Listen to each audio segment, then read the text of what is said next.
Good morning students. Today we will discuss about the next chapter that is our environment. बेटा environment word को हम बहुत ज़्यादा सुनते हैं टीवी में, न्यूज़पेपर में, अपने चारों तरफ हमारे आसपास के लोग भी एनवायरनमेंट का यूज़ करते हैं। तो एनवायरनमेंट वो कंपोनेंट है जिसमें हम आपस में इंटरेक्ट करते हैं और इस चैप्टर में हम पढ़ेंगे कि इंटरेक्ट कैसे करते हैं और how we impact the environment, हम एनवायरनमेंट पर कैसा इम्पैक्ट डाल रहे हैं। तो सबसे पहले ये करने के लिए हमें क्या पता होना चाहिए, इकोसिस्टम क्या होता है। तो इकोसिस्टम में हम देखेंगे बेटा all organism such as plants, animal, micro organism, human being as well as physical surrounding interact with each other. सभी के सभी ऑर्गेनिज्म, चाहे वो लिविंग है चाहे वो नॉन लिविंग है, एक दूसरे पर इंटरेक्ट, एक दूसरे पर डिपेंड रहते हैं, एक दूसरे के साथ इंटरेक्ट करते हैं। अब मान लो कोई गार्डन है, गार्डन किसका एग्जाम्पल है, इकोसिस्टम का। तो कोई गार्डन है तो उस गार्डन के अंदर सॉइल भी है, प्लांट भी है, एयर भी है, वाटर भी है, डॉग भी है, कैट भी है। तो उस गार्डन के अंदर मैंने जो कैट, डॉग, प्लांट्स, इन सब का नाम लिया बेटा, वो इकोसिस्टम का कौन सा पार्ट है, बायोटिक पार्ट है। और जो मैंने इनका नाम लिया है एयर, वाटर, सॉइल, वो किसका पार्ट है, एबायोटिक कंपोनेंट्स का पार्ट है। तो इकोसिस्टम के अंदर दो कंपोनेंट्स होते हैं, एक बायोटिक कंपोनेंट्स होता है, एक एबायोटिक कंपोनेंट्स होता है। दोनों कंपोनेंट्स आपस में इंटरेक्ट करते हैं, एक दूसरे के ऊपर डिपेंड रहते हैं। दोनों कंपोनेंट आपस में इंटरेक्ट करते हैं, एक दूसरे पर डिपेंड रहते हैं। एबायोटिक, बायोटिक कंपोनेंट्स में एग्जांपल मैं आपको लिविंग चीज़ों का दे चुकी हूँ, cat, dog, human being, plant, सभी बायोटिक का एग्जांपल है। एबायोटिक का एग्जांपल है temperature, rainfall, wind, soil, minerals, water, sunlight, ये सब किसका एग्जाम्पल है बेटा, एबायोटिक फैक्टर का। तो अब यहाँ से आपको ये भी पता चल गया कि इकोसिस्टम के अंदर दो फैक्टर होते हैं, biotic factor and abiotic factor. उसके बाद बात आती है कि जो इकोसिस्टम होता है वो कितने तरीके का होता है, टाइप्स ऑफ इकोसिस्टम। तो इकोसिस्टम कितने टाइप्स का होता है, इकोसिस्टम नेचुरल इकोसिस्टम और man made ecosystem. Natural ecosystem वो होता है जो बाय नेचर बना है। नेचुरल इकोसिस्टम के एग्जाम्पल आप यहाँ पर देख पा रहे हैं, फॉरेस्ट, पॉन्ड्स, लेक, ये सभी नेचुरल इकोसिस्टम के एग्जाम्पल हैं। गार्डन, एक्वेरियम, क्रॉप फील्ड जो कि ह्यूमन ने बनाए हैं, ये सब आर्टिफिशियल या मैन मेड इकोसिस्टम के एग्जाम्पल हैं। कंपोनेंट्स ऑफ इकोसिस्टम दो होते हैं, biotic and abiotic. Types of ecosystem भी दो होते हैं, आर्टिफिशियल और आर्टिफिशियल का ही दूसरा नाम है मैन मेड, और नेचुरल इकोसिस्टम। नेचुरल इकोसिस्टम का एग्जाम्पल है फॉरेस्ट, पॉन्ड, लेक्स, और आर्टिफिशियल इकोसिस्टम का एग्जाम्पल है garden, crop field etcetera. Okay, इसके बाद हम देखेंगे कि जो ऑर्गेनिज्म होते हैं वो तीन कैटेगरी में डिवाइड होते हैं बेटा। फर्स्ट है प्रोड्यूसर, सेकंड है consumer and third is decomposers. अब यहाँ पर आप डिटेल में देखें, प्रोड्यूसर्स वो होते हैं जो कुछ प्रोड्यूस करते हैं, जो कुछ फॉर्म करते हैं। प्रोड्यूस कौन करता है बेटा, फॉर्म कौन करता है, जो फोटोसिंथेसिस करते हैं। ग्रीन प्लांट्स, प्लांट्स सारे के सारे प्लांट्स, चाहे वो एक्वेटिक प्लांट्स हो चाहे वो टेरेस्ट्रियल प्लांट्स हो, जो ग्रीन प्लांट्स होंगे वो क्या कहलाएंगे, प्रोड्यूसर, जो फोटोसिंथेसिस करते हैं, जो कुछ प्रोड्यूस करते हैं। कुछ बैक्टीरिया भी प्रोड्यूसर में आते हैं जो फोटोसिंथेसिस करते हैं। प्रोड्यूसर मतलब जो कुछ प्रोड्यूस करे, जो कुछ फॉर्म करे, प्रोड्यूसर्स। कंज्यूमर जो किसके ऊपर फीड करे, प्रोड्यूसर के ऊपर फीड करे, किसको कंज्यूम करे, प्रोड्यूसर को कंज्यूम करे, खाए कंज्यूमर को। डिकम्पोजर्स जो इन चीज़ों को गला दे, सड़ा दे, नष्ट कर दे, उस डिकम्पोज कर दे। ओके, तो यहाँ पर आप प्रोड्यूसर देखेंगे किसकी प्रेजेंस में फोटोसिंथेसिस होती है, क्लोरोफिल की प्रेजेंस में होती है। सभी के सभी ग्रीन प्लांट्स और कुछ बैक्टीरिया क्या करते हैं, फोटोसिंथेसिस करते हैं, और वो किस कैटेगरी में आते हैं, प्रोड्यूसर की कैटेगरी में आते हैं। उसके बाद आप देखेंगे organism which consume the food produced either directly or indirectly by producer। कुछ ऑर्गेनिज्म ऐसे भी होते हैं जो डायरेक्टली और इनडायरेक्टली किस पर डिपेंड होते हैं, प्रोड्यूसर पर, वो क्या कहलाते हैं, कंज्यूमर। अब कंज्यूमर कितने तरीके का होता है, कार्निवोर भी हो सकता है, ओमनीवोर भी हो सकता है, पैरासिटिक भी हो सकता है। कार्निवोर वो होगा जो कि ओनली क्या, एक तो हर्बीवोर होगा, सबसे पहले तो हर्बीवोर जो कि प्लांट ईट करेगा, जो कि ग्रास को ईट करेगा, डायरेक्टली मतलब प्लांट्स पर डिपेंड होगा। कार्निवोर होगा जो कि किसको ईट करेगा, मीट वगैरह खाएगा, एनिमल्स को ईट करेगा। ओमनीवोर होगा जो हर्बीवोर भी होगा, कार्निवोर भी होगा। पैरासाइट्स वो होंगे जैसे कि हम किसका एग्जांपल लेते हैं, कस्केटा अमरबेल, प्लांट्स से ही फूड लेती उसी पर रहती है। लीच, जोक, जोक किसका एग्जांपल है, पैरासाइट का। ओके, हमारी बॉडी से ही खून चूसती है और हमारी बॉडी पर ही सर्वाइव करती है, तो leech is an example of parasite. Ticks, सिर के अंदर जुएं हो जाती, वो भी किसका एग्जांपल है, पैरासाइट का एग्जांपल। उसके बाद आप सबको पता होना चाहिए, हाँ जी, किसके बारे में पता होना चाहिए कि जो डिकम्पोजर्स हैं वो क्या होते हैं। तो डिकम्पोजर्स की कैटेगरी में आते हैं कुछ बैक्टीरिया एंड फंगी आते हैं। Break down dead remains and waste product of organism. मान लो कहीं पर पत्ते सूखे पड़े हैं, स्टिक पड़ी हैं, कोई प्लांट्स का रिमेन्स प्रोडक्ट पड़ा है, एनिमल्स का रिमेन्स है, तो वेस्ट प्रोडक्ट है, तो इन सब पर जो भी फीड करेगा, जो माइक्रो ऑर्गेनिज्म इन सब पर फीड करेंगे वो क्या कहलाएंगे, डिकम्पोजर्स। ठीक है, तो डिकम्पोजर्स का क्या काम होता है, जो कॉम्प्लेक्स ऑर्गेनिक सब्सटेंस होता है उसको डिकम्पोज करके किस में कन्वर्ट कर देता है, सिंपल इनऑर्गेनिक सब्सटेंस में। जैसे प्लांट्स किसका एग्जांपल है, ऑर्गेनिक सब्सटेंस का, प्लांट्स के प्रोडक्ट भी ऑर्गेनिक सब्सटेंस, बट जब उनसे गैसेस बना देंगे, CO2 बना देंगे, H2O बना देंगे, तो वो किसका एग्जांपल हो जाएगा, इनऑर्गेनिक सब्सटेंस का। और वो किसके अंदर उसको मिक्स कर देंगे, सॉइल के अंदर, जो कि प्लांट्स दोबारा से उसको ताकि यूज़ कर सके। इसके बाद हमें क्लियर होता है कि ये टॉपिक हमने क्लियर कर लिए क्या क्या, प्रोड्यूसर्स, कंज्यूमर, डिकम्पोजर्स। कंज्यूमर कितने तरीके के होते हैं, carnivore, omnivore and parasite. Next topic है हमारा food chain and food web. सबसे पहले फूड चेन को कैसे डिफाइन करेंगे, हु ईट हुम, किसने किसको खाया, हु ईट हुम, किसने किसको खाया। तो इसके बाद हमारा देखेंगे आप ये डायग्राम में प्लांट्स हैं, प्लांट्स के बाद डियर है, डियर को कौन ईट कर रहा है, लॉयन ईट कर रहा है। ओके, उसके बाद प्लांट्स हैं, प्लांट्स के बाद ग्रास है, ग्रास होपर, उसके बाद फ्रॉग है, फ्रॉग को कौन खा रहा है, स्नेक खा रहा है, स्नेक को कौन खा रहा है, ईगल खा रहा है।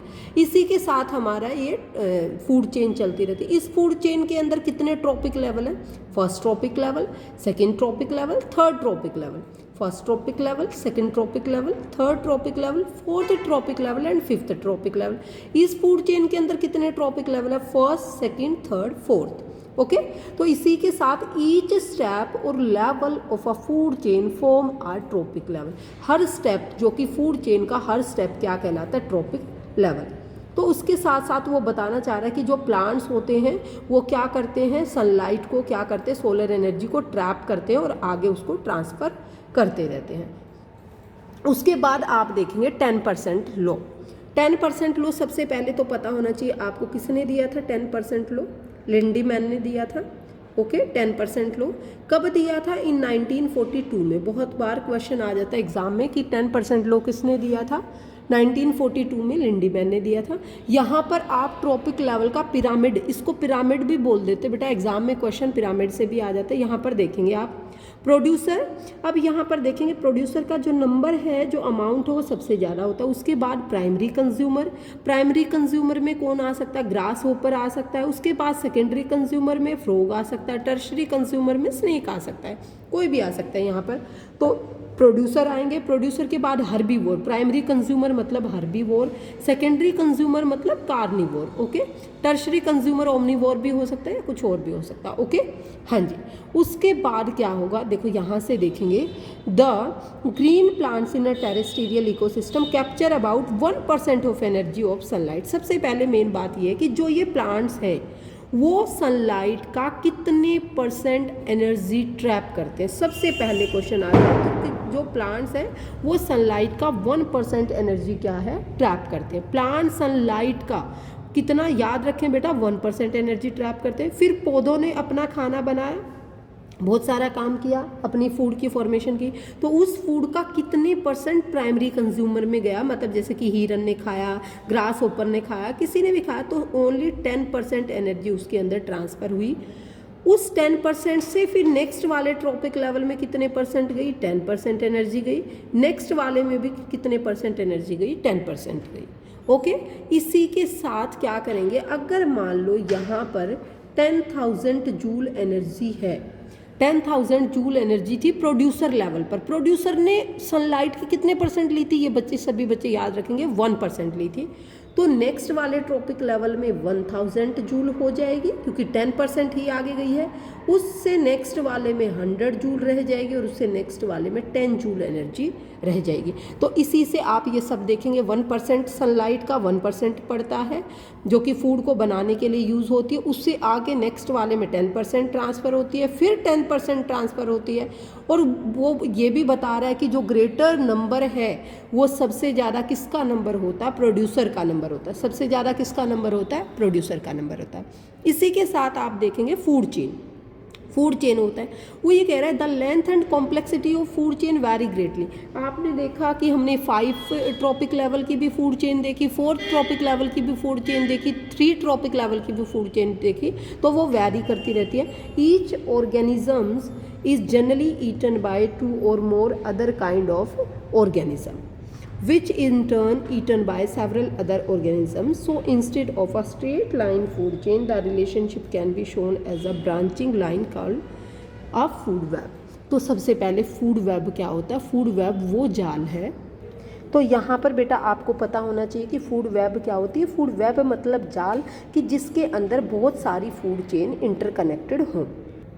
आप क्लियरली इस फूड वेब को देख सकते हैं, इसके अंदर बहुत सारी फूड चेन आपस में क्या है, इंटरकनेक्टेड है, जो कि ये फूड वेब बन गई है।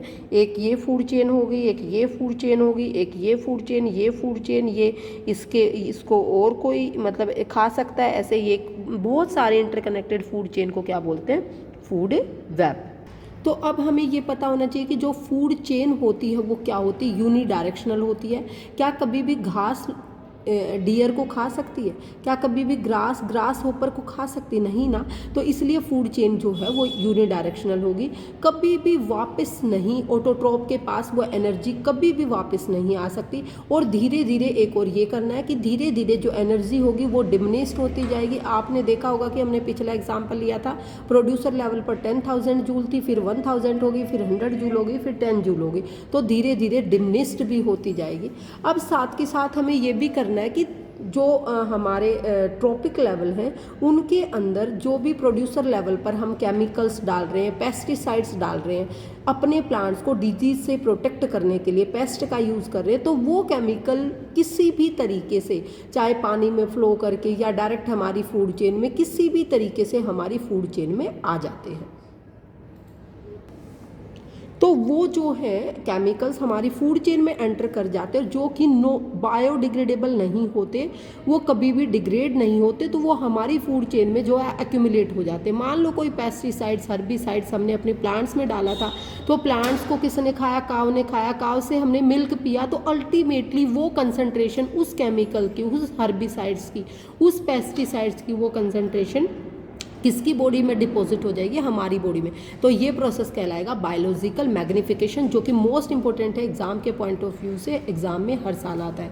As a human being occupied top level in any food chain, maximum concentration of these chemicals get accumulated in our body. This phenomena is known as biological magnification. उसके बाद करेंगे हम how do our activities affect the environment. हम कौन से ऐसे काम कर रहे हैं कि एनवायरनमेंट पे हमारी एक्टिविटीज़ से अफेक्ट पड़ रहा है। सबसे पहले ओजोन लेयर। ओजोन लेयर होती क्या है? ओजोन लेयर O3 मॉलिक्यूल है, ये डेडली पॉइजन कहलाया जाता है, और जो कि हमारे को प्रोटेक्ट करती है, क्या से, किससे प्रोटेक्ट करती है? अल्ट्रावायलेट रेडिएशन से। वो अल्ट्रावायलेट रेडिएशन, UV रेडिएशन, जो कि कहाँ से आती हैं? सन से आती हैं। ओके, इसी के साथ हमें सबसे पहले पता होना चाहिए कि ओजोन बनती कैसे है। O2, बहुत ज़्यादा O2 है हमारे एटमॉस्फेयर में प्रेजेंट होती है। O2 के ऊपर UV रेज आएगी, UV रेज ने O2 को नेसेंट ऑक्सीजन, सिंगल ऑक्सीजन में तोड़ दिया, सिंगल ऑक्सीजन में कन्वर्ट कर दिया, तो जो O2 है वो O के साथ मिलके क्या बन जाएगी? O3 बन जाएगी, जो कि ओजोन कहलाएगा। ओजोन हमारी बॉडी के अंदर, अगर ओजोन लेयर के थ्रू UV रेज हमारी अर्थ पर आती है तो हमें skin cancer, immune system weak, इस तरीके से बहुत सारी बीमारियां कर देंगी। अब क्वेश्चन ये आता है कि ओजोन में होल कैसे हुआ, ओजोन की जो लेयर है वो डिग्रेड कैसे हुई? क्योंकि हम जो रेफ्रिजरेटर, जो AC घर में यूज़ करते हैं, जो फायर एक्सटिंग्विशर्स यूज़ करते हैं, उनसे एक गैसेस निकलती, दैट इज़ क्लोरोफ्लोरोकार्बन। उस क्लोरोफ्लोरोकार्बन ने ओजोन लेयर के अंदर क्या कर दिया? होल कर दिया, जो कि अब CFC पर जो रेफ्रिजरेटर बनते हैं वो CFC फ्री बनते हैं, इनके अंदर ये वाली क्लोरोफ्लोरोकार्बन वाली गैस डलती नहीं है। वेस्ट दो तरीके का होता है, biodegradable waste, non biodegradable waste. वो वेस्ट जो कि हमारे बायोलॉजिकल प्रोसेस से डिग्रेड हो जाता है, टूट जाता है, नष्ट हो जाता है, उसको बायोडिग्रेडेबल वेस्ट बोलते हैं। जो वेस्ट हमारे बायोलॉजिकल एजेंट से मतलब बैक्टीरिया से, एंजाइम से डिग्रेड, सैप्रोफाइट से डिग्रेड नहीं होता, वो उससे कन्वर्ट नहीं होता, वो हमारे एनवायरनमेंट में परसिस्ट करता रहता है और इनर्ट गैसेस मतलब वो इनर्ट है, एज इट इज़ रहता है और हमें नुकसान देता है। इसी के साथ ये इन चीज़ों को रिमूव करने के लिए हमें अपने लाइफस्टाइल में इम्प्रूव करना चाहिए, हमें अपना एटीट्यूड चेंज करना चाहिए, हमें कुछ ऐसी चीज़ें यूज़ करनी चाहिए जो कि बायोडिग्रेडेबल होती हैं। नॉन बायोडिग्रेडेबल चीज़ें यूज़ नहीं करनी चाहिए। इसी के साथ कूलर्स पर भी क्वेश्चन आ जाता है कि कूलर्स हमें ट्रेन में यूज़ करने चाहिए, बट कूलर्स अच्छे हैं, डिस्पोजेबल कप से अच्छे, प्लास्टिक कप से अच्छे हैं, बट उनको बनाना बड़े स्केल पे, लार्ज स्केल पे हमारी सॉइल की टॉप पे फर्टाइल लेयर को डैमेज कर देगा, इसलिए हमें पेपर कप का यूज़ करना चाहिए। ओके, इसी के साथ हमारी आज की ये क्लास ऑफ होती है। Okay, thank you, have a nice day.